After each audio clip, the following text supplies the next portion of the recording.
Ngiyabingelele egameni elihle lenkosi yethu Jesu. Ngibingelele ke organizer wesifunda ubaba wethu Baba Ntombela nomama nomfundisi umvelase nomama. Ngibingelele neoffice labo lonke egameni likaJesu. Umfowethu uNtshingila siyabingelela ngegama likaJesu. Ngibingelele ke abafundisi bonke besifunda egameni likaJesu. Ngibingelele uDocas omhle. Ngibingelele abasha. Ngibingelele isibaya uSunday School ngegama likaJesu. Ubaba wethu umfundisi uShangazi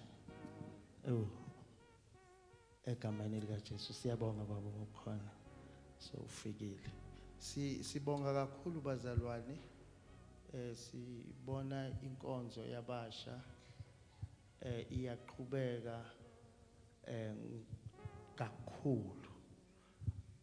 Umphathi ka Sunday School umama wethu umama uMdluli no sisi wethu ukhanyisile egameni likaJesu. Ama veteran wethu uDlalasi ngiyabingelela ngegama likaJesu. Niyamazi uDlalasi? Phakama uDlalasi. What? Phakama uDlalasi.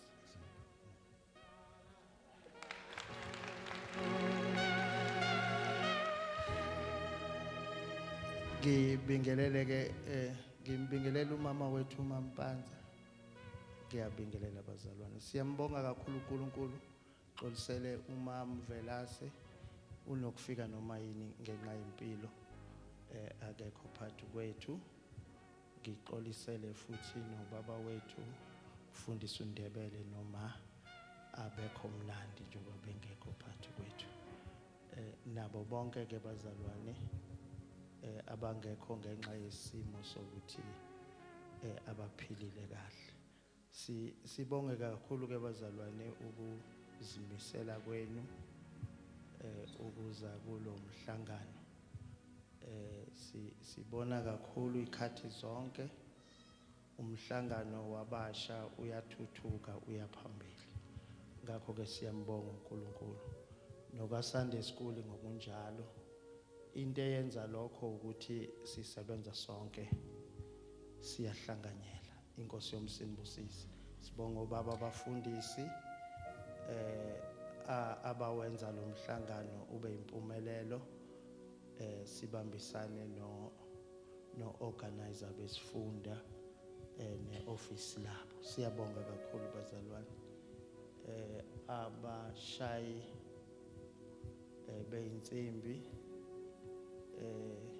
nabadumisi uNkulunkulu wenze umusa kulokho ukuthi uWhite Rabbit bamkhiphe kule weekend. Nangu khona uyena namhlanje ongibambele emshayeleni izandla uWhite Rabbit.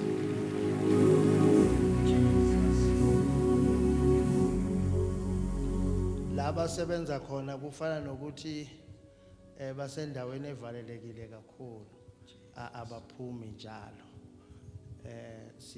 Sine media yethu labazalwane esihambisela izindaba ezimnandi umhlaba wonke. Noma besiqhamuka kuphi bayancoma kakhulu ukubona abazalwane balesi sifunda beqhubeleka phambili beshiseleka inkonzo kaNkulunkulu. Siyabonga kakhulu. Ake sithatheni ke ngokufushane iBhayibheli lethu sivula incwadi kaJeremiya chapter 1.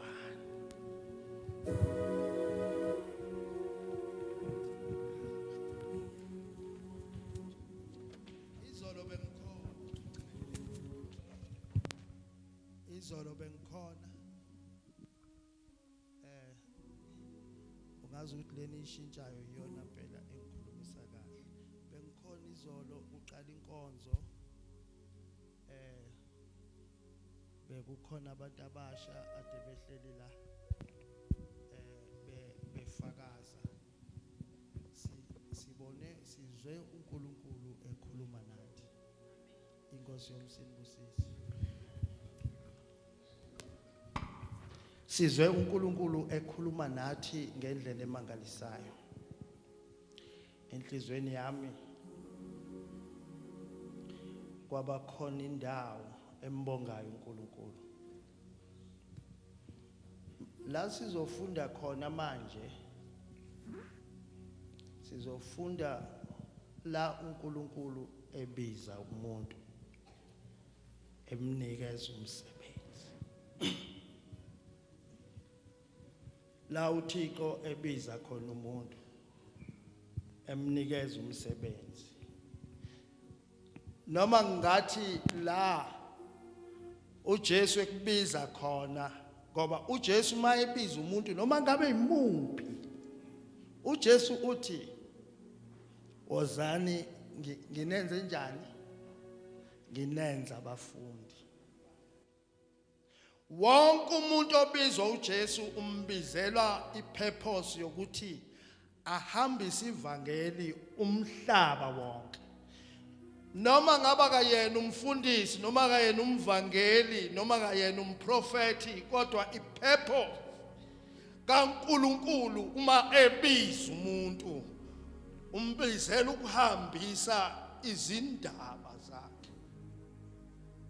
Ma umuntu ekhetha umuntu endlini kubo bengakholwa noma bekholwa kwenye inkolo, haleluya, eveza inkolo yakhe, ipurpose kaThixo ukuthi ashintshe isimo ekhaya.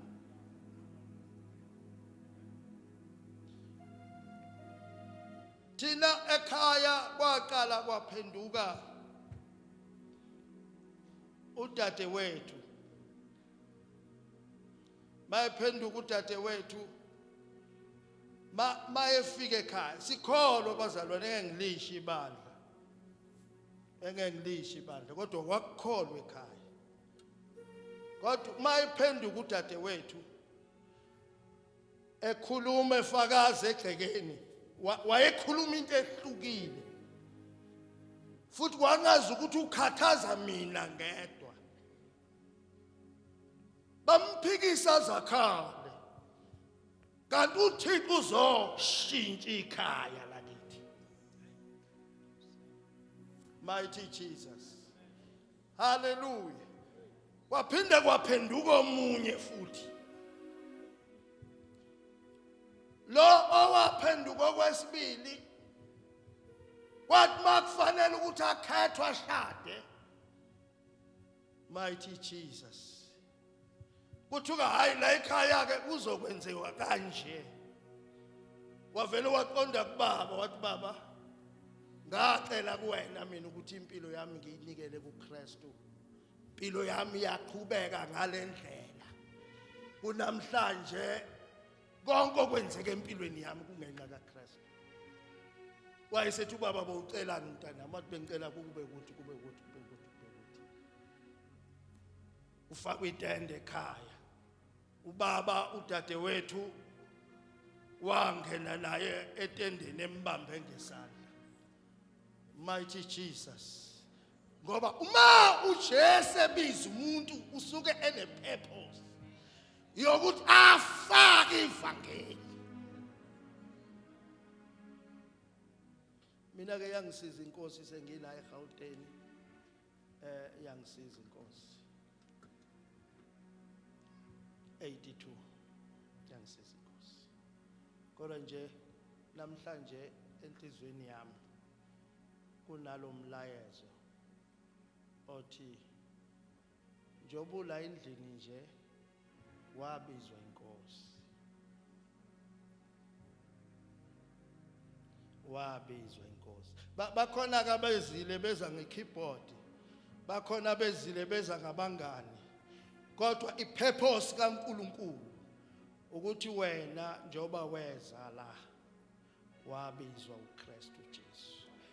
ene futhi kwaplanwa akuyona into yokubizwa kwakho ngalesikhathi wena ubona umshumayeli eshumayela phambi kwakho kodwa wena wabizwa ungakabibikho njengomuntu owenza iplan yendlu uyayenza iqede ayiqambe igama noma i-double story ayiqambe ingekho ayenza ama-measurement wonke ngokupheleleyo ngoba azi ukuthi ekugqibeleni kwalendlu iyokuma kanje.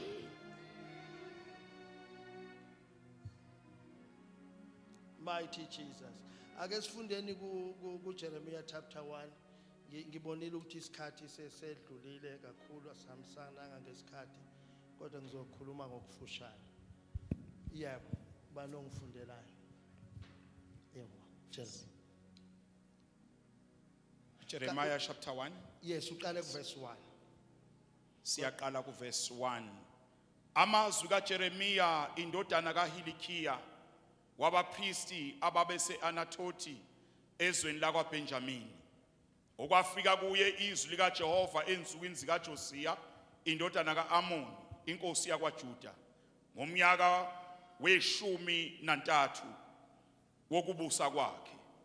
Kushuthi ke kulowo nyaka lowo abafundi bezwi bathi 627 DC before Christ.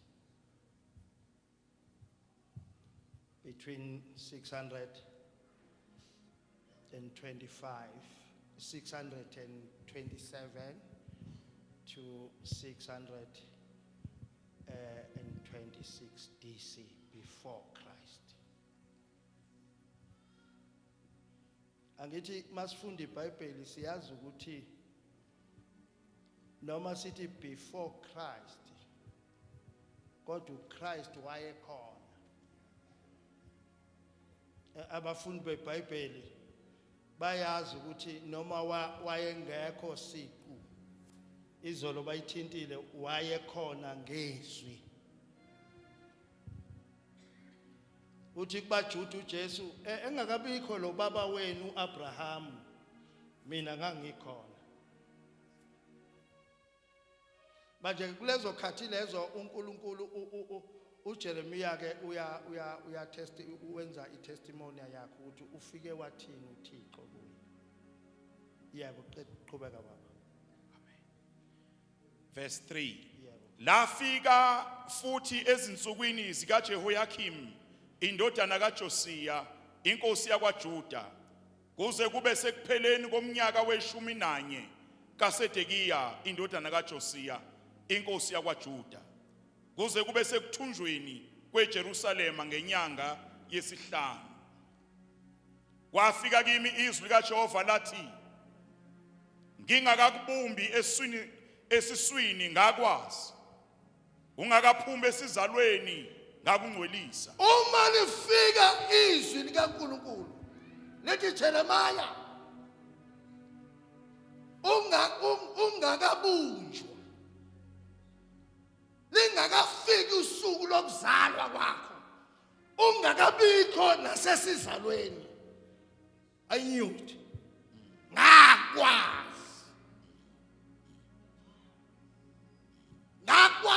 ungakabibikho. Ukhuluma kuJeremiah ngoba ngikhuluma kwabasha manje. Ukhuluma kuJeremiah uneminyaka uJeremiah ewu-13 years. uJeremiah lalela la wena ungakabunjwe esiswini mina uNkulunkulu lungakafiki nolodwa usuku ngaba neplan ngawe ngakuhlelela impilo yakho yonke yaba sesandleni sami. Ngahlelela impilo yakho. Lama achievement owatholayo manje akuyona into yamanje. Yinto eyadala uThixo babesenza ijeni yakho ukuthi uzohamba leyilingo lenhlupheko wayihlela uThixo wayihlela kuJosefa. uJosefa emangala ukuthi uma sinabafowethu sithengelwe impahla kodwa yami yehlukile. Yena akazi ukuthi yehluke kanjani impahla yami, kanti uThixo yena uneplan ngaye phakathi kwabafowabo. Uyazi ngaye ubaba uyamthuma nje, yena uThixo uyazi ukuthi uzongena kuma trial, uzongena kuma test, nakubafowabo ngeke bamjabulele. Haleluya. Kunalokho, haleluya, bazomsongela iplan kaThixo. Zonke izinto ezisendleleni yami ngiyazi ukuthi uNkulunkulu uplanile. Zonke izinto ezisendleleni yakho wazi ukuthi uNkulunkulu uplanile. Indlela ekuphazamisayo ukuthi wenze izinto ezimbi eziphambene nomthetho kaNkulunkulu, wazi kahle ukuthi uphazamisa iplan kaThixo. Basithi siyakhonza la, sikhonza uNkulunkulu, haleluya, siphila impilo engcwele, wena ungayiphili ukuphazamisa iplan. Uyayiphazamisa, you delay the plan of God ngempilo yakho. Ngoba uyakwazi uThixo, uyayazi iplan yakho. Mighty Jesus, haleluya. Masifunda ke lo Jeremiah akhuluma ngaye ngalesikhathi uNkulunkulu ekhuluma ngaye naye wayene 13 years. Ukhona umfana ona 13 years lapha agijimeze ngaphambili ngisakhuluma, ono 13 years. Ngoba uNkulunkulu usebenza ngabo bonke abantu.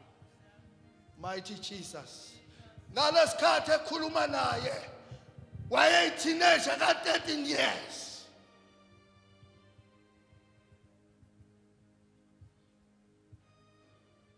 Lapha ya ku Sunday school fanazi ukuthi umntwana o 13 years, haleluya, uNkulunkulu uyacommunicate naye,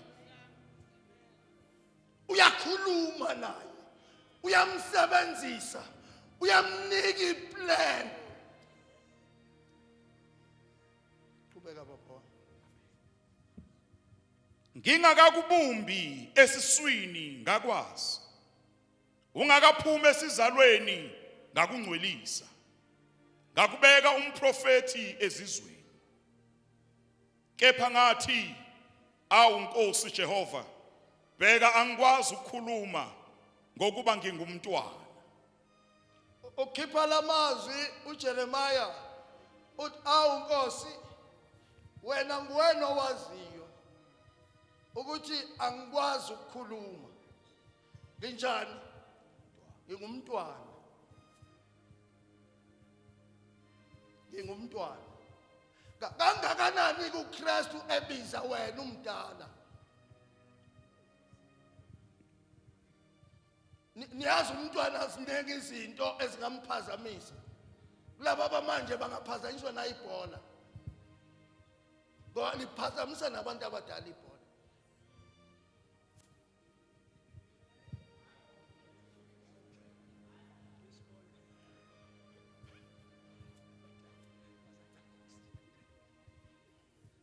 Liyabaphazamisa nabantu abadala ibhola, abazalwane liyabaphazamisa. Uyabona nje ubedlala ibhola manje, ngabe khona abavula amafoni manje sebamtshela eceleni omunye uthi hey isikole sesishayile, ukuthi hayi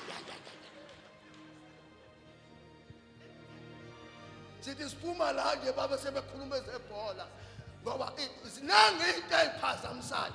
Uthi ke yena ngeke ngikwazi ukwenza umsebenzi ongaka ngoba mina ngimncane, ngisawumntwana, angikwazi ukukhuluma.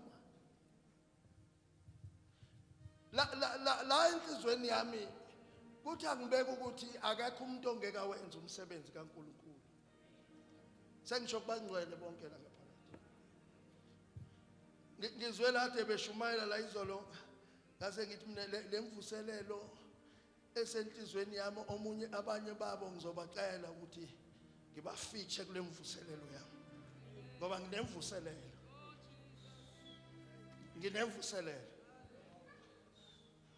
Insizwa zami zahamba zaphela amandla ezazithi #siyenza njani. Zaphela amandla. Kodwa nginemvuselelo. Siyabalanda phela kwakufanele ukuthi sibe nelist eshoyo ukuthi abantu abangaka sesibalandile. Kube la sine-report ukuthi ke haleluya lesasiqubulo sethu esasisenza sesilanda abangaka.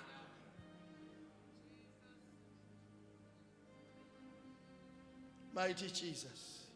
Ngoba uJesu uyabuya manje sekushoda imvuselelo yodwa enkulu ehlanganisa umhlaba wonke njengetimu ade kuthiwa insindiso yonke izohamba umhlaba wonke. Haleluya sekushoda nje imvuselelo yodwa ibuye indodana yomuntu. Sekudlalwa kakhulu futhi enkonzweni. Sekudanswa kakhulu futhi enkonzweni. Thandazwa kancane. Fundwa kancane izwi kaNkulunkulu. Isikhathi eside sokudansa. Udunyiswa kancane.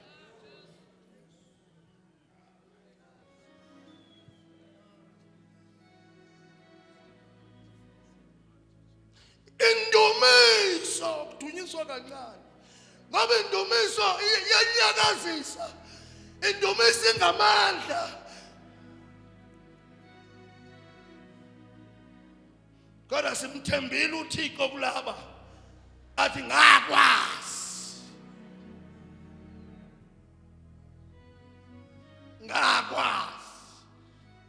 Ungakabibikho usesizalweni ngakungwelisa indawo. Ngakungwelisa sesizalweni ngakungwelisa.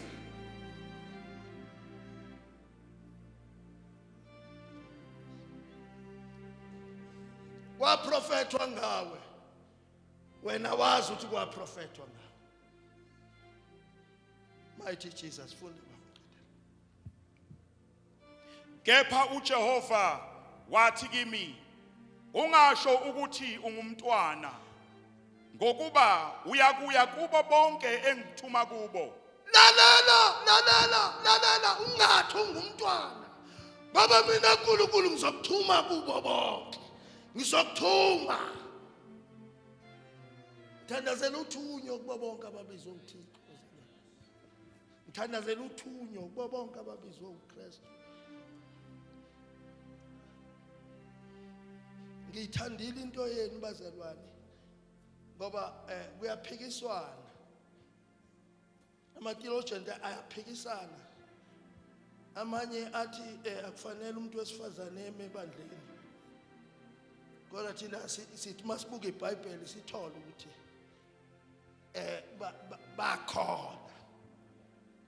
bakhona babehamba noJesu. Hallelujah. Bakhona babeshumayela. Mighty Jesus. Bakhona abangabalwa abavelele emsebenzini kaNkulunkulu. Okugcina nje iministry enkulu yibo abayethuneni. Ungamvala umlomo lo muntu lo uzothi ngiyindoda. Mighty Jesus. Hallelujah. Ungathi ungumntwana ngoba ngizokuthuma kubo. Bakhona bazothunywa emsebenzini. Yayikwenze noma iyakwenza lento ukuthi mawuthi ufuna ukukhuluma uzushaya uvalo. Kanti sitha siyakuvala ukuthi ungakhulumi ngoba la ukhona fawaziwe. Khuluma la ukhona. Hallelujah. Mawukhuluma la umekhona iyakhula indawo kaThixo.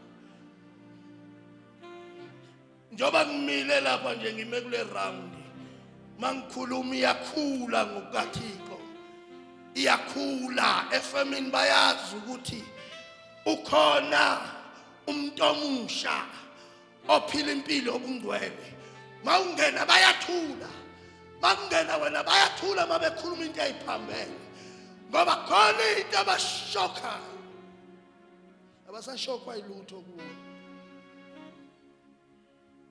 abasathuli bayaqhubeka baze basho bathi uyahleka nomzalwane nawe uzuchazeke. Kodwa sibona la uNkulunkulu uthuma at 13 years young boy. Qhubeka ke baba, sizoqeda. Ungasho ukuthi ungumntwana ngokuba uyakuya kubo bonke engikuthuma kubo, nakho konke engikuyala ngakho uyakukhuluma. Ungasho ukuthi ungumntwana. Awuthatha uIsaiah 49 ufunda uverse 1. Hallelujah. Ungasho ukuthi ungumntwana. La ngizokhuthaza wonke umntwana kaNkulunkulu ukuthi hayi akanciphise ukukhuluma ngazo zonke izinto ngamasophi nangani. Lapha eseketheni nginomzalwane oshumayela ngeTikTok. Uyashumayela, ushumayela yonke indawo. Sekunabazalwane abalethile. Omunye nje kule Sunday edlulile benginayo eofficeini, amlethile ushumayela ngalento la nibuka khona zonke izinto, kodwa yena ukhethile. Uthi ngeke nibangise pulpit ngoba umhlaba mkhulu, ngizohambisa izwi.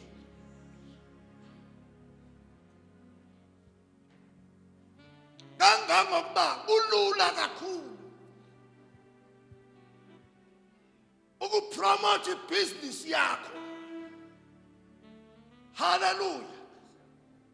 Nge-social media qhubeka nawe uvale kahle.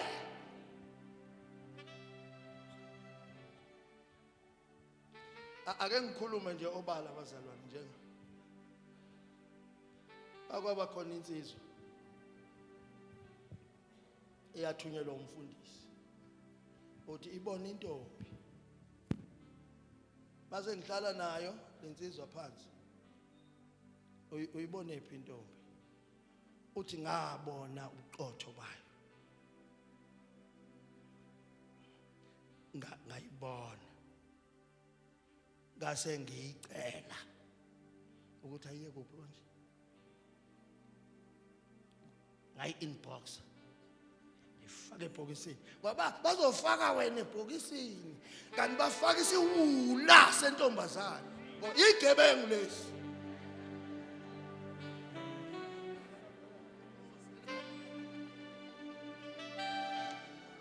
Uthi ngase ngiya-inboxa, uwaphi?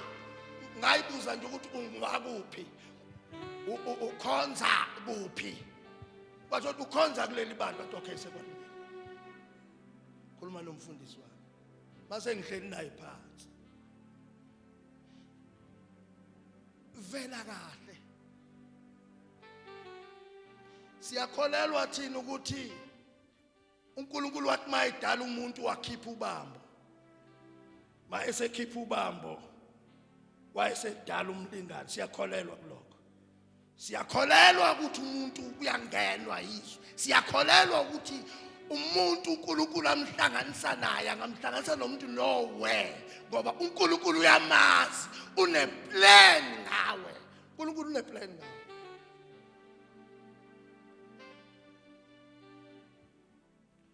Awuzama uzawumshadisa le kude eSouth Coast, samshadisa kude leni, ashada banabantwana manje. Icebo likaNkulunkulu ngelivinjwa umuntu. Ukusebenza kaNkulunkulu ngeke kusebenze njengokusebenza kwethu. So ke kubalekile ukuthi ungaliphazamisa icebo likaNkulunkulu. uNkulunkulu uyayazi impilo yakho, uyakwazi. Even uPawuli noma wahlupha amakholwa kodwa egcineni wambulela ukuthi mina ngabizwe sizalweni.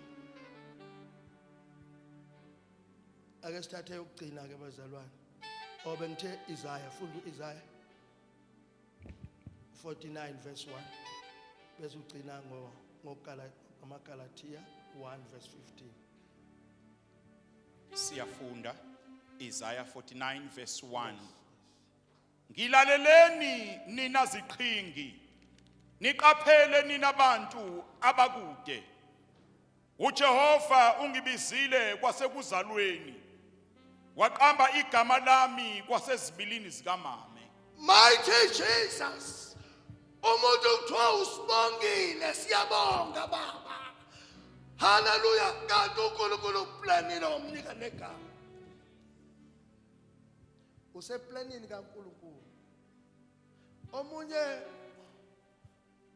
uyethi angibazi abazali bami, ngimazi ubaba nomama. Abesethola uKristu. Ngoba uKristu wonke umuntu umbeke eplanini yakhe. Omunye uba seplanini kaNkulunkulu, aphume endleleni azenzele zakhe izinto uNkulunkulu angamplanelanga zona. Uphazamisa iplan kaNkulunkulu. Amunye umplanele ukuthi uyoba isinkwa sokubukwa ethempelini.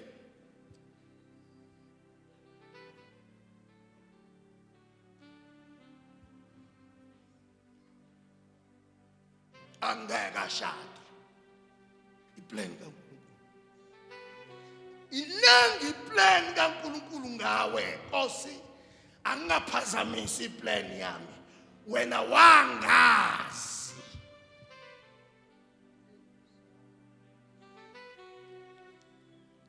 Ngizosho njalo nje namhlanje ukuthi bantwana bami, thina sinama plan ngathi singajabula thina mawungaba yini ube yini, abanye abantwana siyabalimaza sithi wena uzoba udoctor kanti akanayo leyo nto. Thina ngokwazi kwethu sithanda ukuthi ngake ngaba no doctor omncane, umdoctor ngiyamthanda, ube sikufaka lokho kanti uNkulunkulu akanayo leyo plan. Ikhona iplan kaThixo ngawe.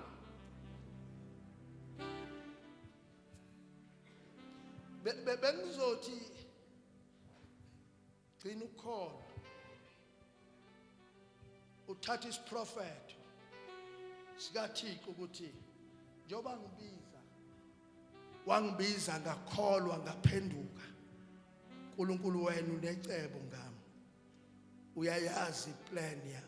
Ziningi izinto engangiyiplanile nami, kodwa uNkulunkulu ebuncaneni bami wangidonsa, wangishumayelisa ivangeli. Ngahamba nabantwana bebancane, ngashiya konke ngoba uThixo eneplan.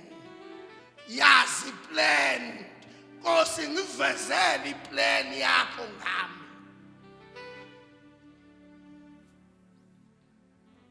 Kunesikhathi esikusona ziningi izinto, ziningi kakhulu izinto ezinzima kakhulu. Manje kulezi insuku emabandleni wonke ebuKristwini kukhona lento okuthiwa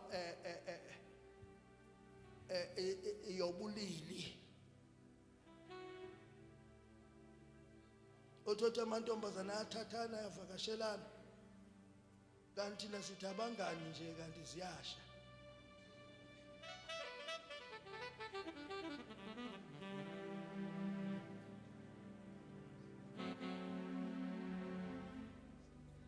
Uphazamisa iplan kaNkulunkulu. Akakudalanga kanjalo uNkulunkulu. Akakudalanga. Labafana wena ushuthi wena labafana bahamba bobabili kanti hayi ziyasha.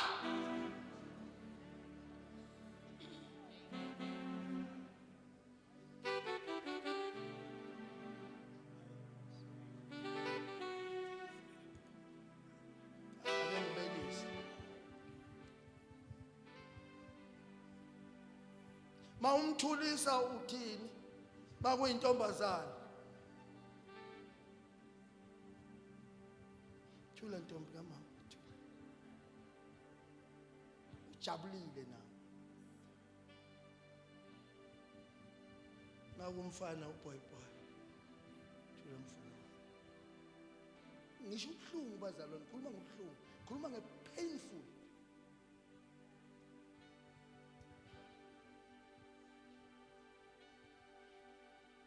Angiphumela obala. uNkulunkulu uneplan ngawe. Uphazamisa iplan kaNkulunkulu. Umfana wena. Wena ungumfana. Hathafasa. Wena ungumfana wena. uNkulunkulu wakudala ungumfana wena. Wena uyintombazana.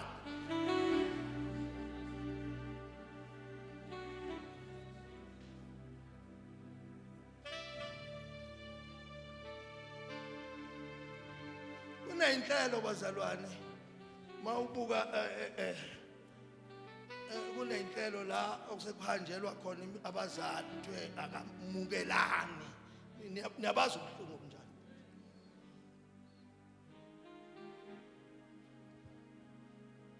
Kuba ngaye emndenini wakho nje bakucimbi. Sengiyopresenta lo ukuthi wena umamukele. Lo wathi uthi wena umfana. Kubuhlungu kangakanani.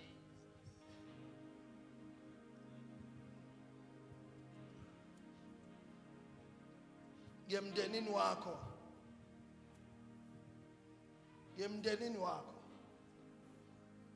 Yemndenini wakho hlalasi. Ngikuphathela intombazana ethi yona ithandana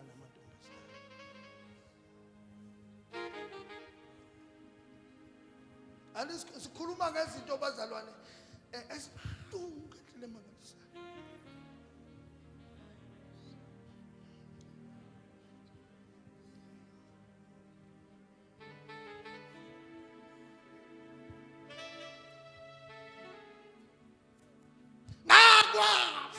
Ngakwazi ungakazalwa azanqunywe insuku zakho. Ngakwazi esibelethweni.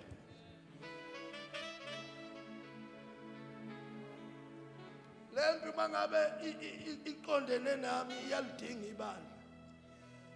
Liphi ibandla? Liphi ibandla?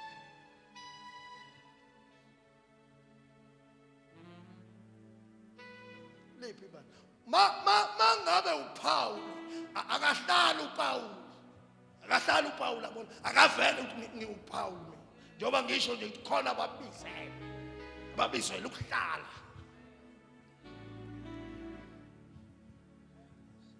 Khona babizela ukuhlala.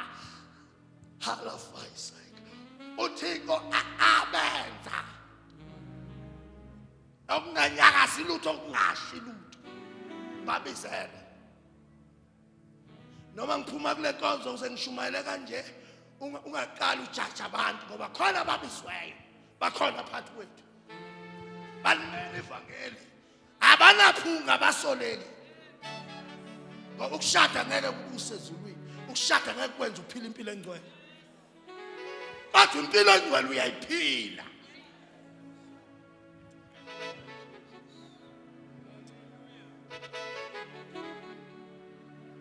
asoliphazamisa uhlelo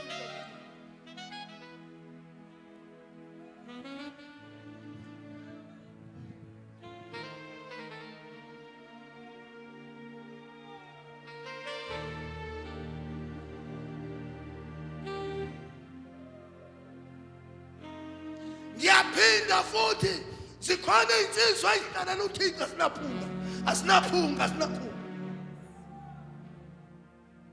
ungayisunduzi zikhona intombi ezihlalela uThixo ungayisunduzi kodwa singabi naphunga asingasolisi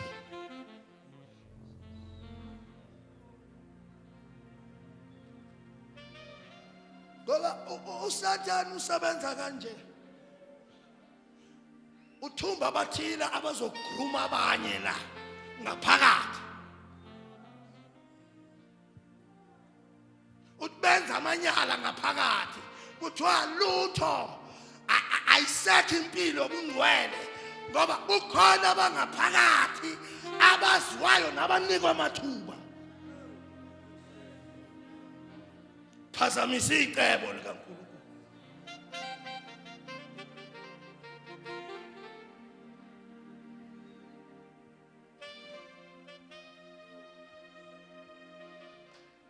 Lesikhathi ngiseme phambi kwenu ngiyakhala kuNkulunkulu ukuthi baba ngeke sijabule kuthiwe ibandla lase Western Gauteng likhulu kodwa linabo ubungcwele.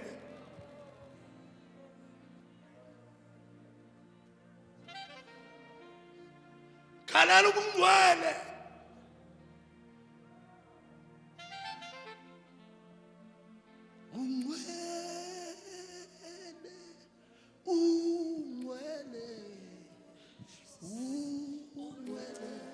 Matala fasai. Ungcwele uThixo.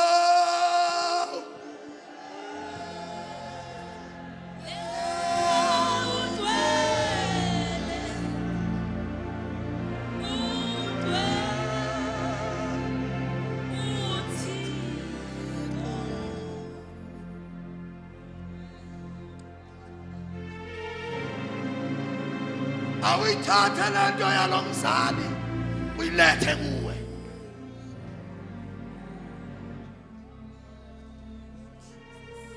Sinayingane zedidakamiswa bathi awumbheke uyakholwa, awumbheke uyakholwa, awumbheke ngoba usathana ukuphazamisa icebo.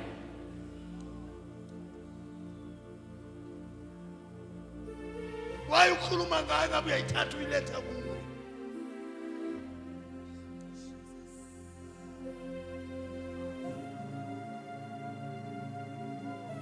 Ithi mina kungenzeka uThixo uneplani nazo izinsizwa eziyophila impilo engcwele ningayiphazamisi. Kodwa okubi ukuba lezo nsizwa lezo zenza amanyala. Ngoba nawe akukuvimba ukuthi ungawenza amanyala.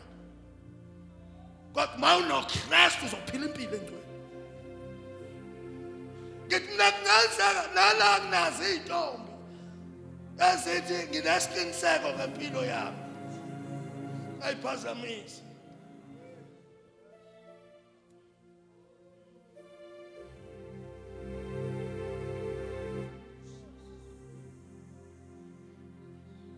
Kulezinsuku kukhona islogan ethi asithandazele izingane zethu akusashadwa kuleli bantu. Akusashadwa kuleli bantu. Wathi masithi siyayithandazela akusashadwa kuleli bantu. Akusashadwa kuleli bantu. Kodwa uNkulunkulu owazi lokho uvaleleni. Khona bashada ngaphakathi bakhala inyembezi namhlanje akukho ukuthula ngaphakathi.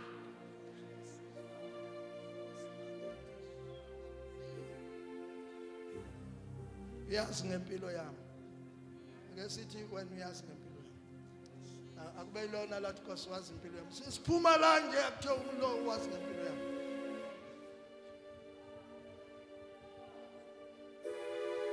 Makhona umuntu ohlulwa utho akahlale phansi. Wozani sithethe indaba lisho njalo izwi likaNkulunkulu. Inoma izono zibovu uziyoba mhlophe. Indaba ayithethwe.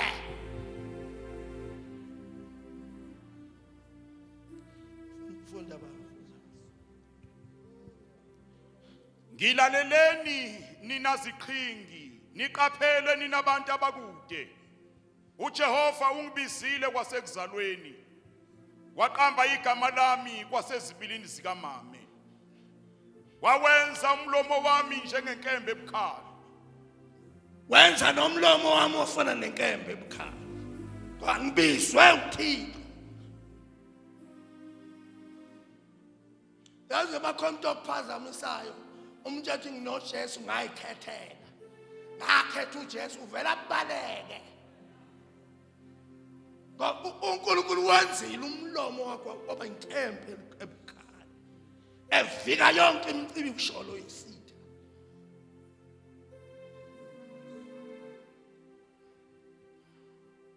Baba, thatha uGalatia chapter 1 verse 15.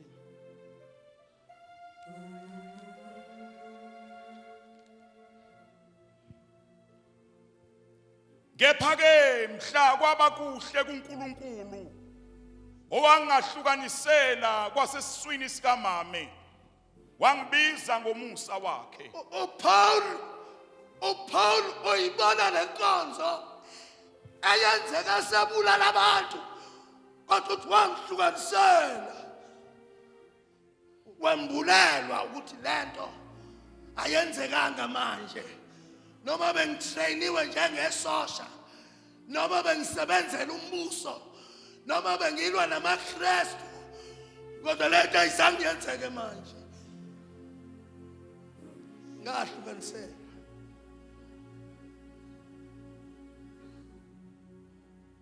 ngahlukanisela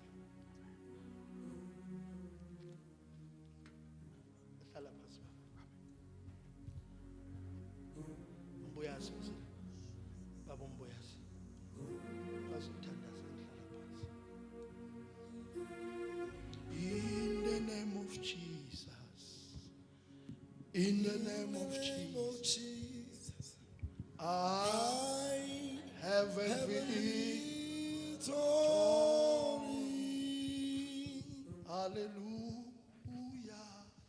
In the name of Jesus. In the name of Jesus. I have a victory. I have a victory. When I call, In the name of Jesus. No one can stand before oh Jesus. Jesus. Jesus, Jesus. Jesus, Jesus. I have a victory. I have a victory.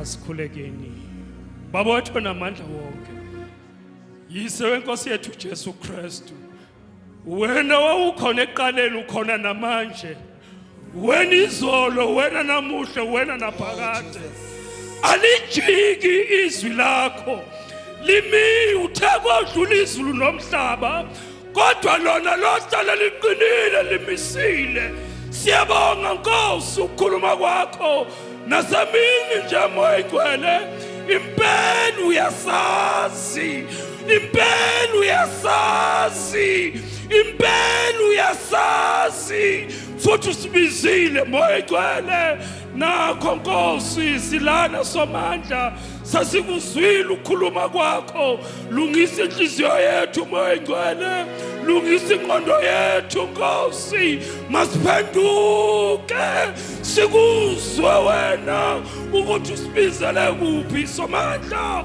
uyenza Nkosi umsebenzi wakho opheleleyo ezimpilweni zethu siyakholwa namba abantu abasha moya igcwele ngegama likaJesu ngegama likaJesu ngegama likaJesu ngegama likaJesu ngegama likaJesu ngegama likaJesu ngegama we adore sikho siyabonga moya igcwele siyabonga ukuthi nangalesi sikhathi ikhona imbewu ikhona imbewu ikhona imbewu ikhona imbewu ikhona imbewu hallelujah khuluma Nkosi khuluma moya igcwele kubonakala izithelo zakho somandla kubonakala iphiwo Nkosi kubantwana bakho moya igcwele siyabonga